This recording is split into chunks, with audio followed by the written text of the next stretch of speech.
समस्त प्रभु प्रेमी भक्तों को जय सिया राम। आज गोस्वामी तुलसीदास जी महाराज दोहावली रामायण के माध्यम से हम आप सब लोगों को जीवन जीने की कला बता रहे हैं कि हमारा जीवन उत्कृष्ट कैसे हो, आदर्शमय जीवन कैसे हो। गोस्वामी जी कह रहे हैं कि गृहस्थ का जीवन कैसा होना चाहिए, जो गृह कार्य करते हुए भी महान श्रेष्ठ बने, और सन्यासी का जीवन कैसा हो। बहुत ही सुंदर दोहे में गोस्वामी जी महाराज बता रहे, कह रहे हैं, सोचिए गृह जो मोह बस, करई करम पथ त्याग। सोचिए जति प्रपंच रत, विगत विवेक विराग। अब इसका सामान्य अर्थ पहले समझें। वह गृहस्थ सोचनीय है जो मोह के वश होकर शास्त्रोक्त कर्म मार्ग का त्याग कर देता, और वह सन्यासी शोचनीय है जो संसार में आसक्त और ज्ञान वैराग्य से हीन है। अब इसका विशेषार्थ जानते हैं। गोस्वामी तुलसीदास जी महाराज कह रहे हैं कि संसार में जो गृहस्थ हैं, जो प्रवृत्ति मार्ग में हैं, जो संसार में रहकर परिवार के द्वारा स्वयं पोषित हैं और परिवार में वह रह करके सबका पालन पोषण करते हैं, यदि वे भी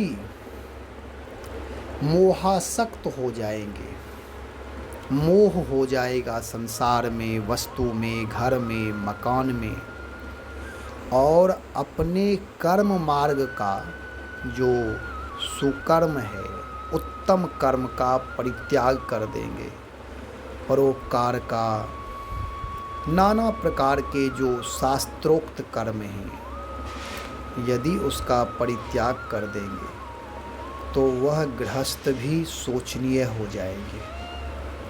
संसार में रहते हुए आसक्ति का परित्याग कर भगवत भजन करते हुए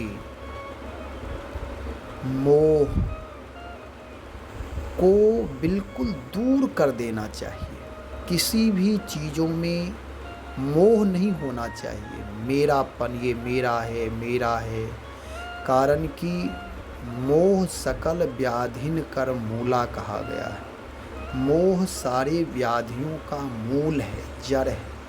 मोह होने पर नाना प्रकार के शूल होते हैं, कष्ट होते हैं। गोस्वामी जी का कहना है कि गृहस्थ जीवन खराब नहीं है। गृहस्थ जीवन में रहते हुए मोह का होना ये गड़बड़ है, ये खराब है। इसका परित्याग करना चाहिए। और करई कर्म पथ त्याग, संसार में रह कर के सुकर्म नहीं छोड़ना चाहिए, उत्तम कर्म नहीं छोड़ना चाहिए। संसार में रहते हुए भी परोपकार करना, सत्संग, दया, करुणा, परहित, सेवा, सुमिरन, ये सब उदात्त मार्ग हैं, उत्तम मार्ग हैं। इसका परित्याग नहीं करना चाहिए। वह गृहस्थ धन्य है, वह गृहस्थ जीवन उत्तम है। और कहते हैं सन्यासी का जीवन, यति नाम सन्यासी, सन्यासी का, साधु का जीवन कैसा होना चाहिए। कहते हैं वह संसार में रहते हुए भी यहाँ के प्रपंच से ऊपर उठे रहे, विवेकवान हो, ज्ञानी हो। विवेक किसे कहते हैं? सारा सार निर्णयो विवेक। सार क्या है, असार क्या है, अच्छा क्या है, बुरा क्या है, इसका ज्ञान होना चाहिए। और वैराग्यवान हो, अनासक्त भाव से संसार में रहते हो, राग द्वेष से रहित हो, किसी को अपना और किसी को पराए ऐसा मानना ही, यदि इस प्रकार की बुद्धि है तो वह वैराग्यवान नहीं माना जाएगा। वैराग्य का मतलब है राग द्वेष से रहित जीवन होना चाहिए। बैर आग उर्मे रहे, कहाँ रहा वैराग। किसी के प्रति बैर भाव नहीं हो, वही उत्तम वैरागी है। सबके प्रति सम्यक दृष्टि, आदर भाव, सत्य का परम तत्व का बोध हो, वह सन्यासी उत्तम होता है। इसलिए संसार में रहते हुए गृहस्थ भी भगवान से जुड़ जाए तो वे उत्तम हैं, और संसार में रहते हुए सन्यासी संसार से ऊपर उठकर भगवान का भजन करे, वे उत्तम है। दोनों का जीवन उत्तम होगा। हम आप भी अपने जीवन को भगवान से जोड़ करके महान बनाएं। श्री राम जय जय राम।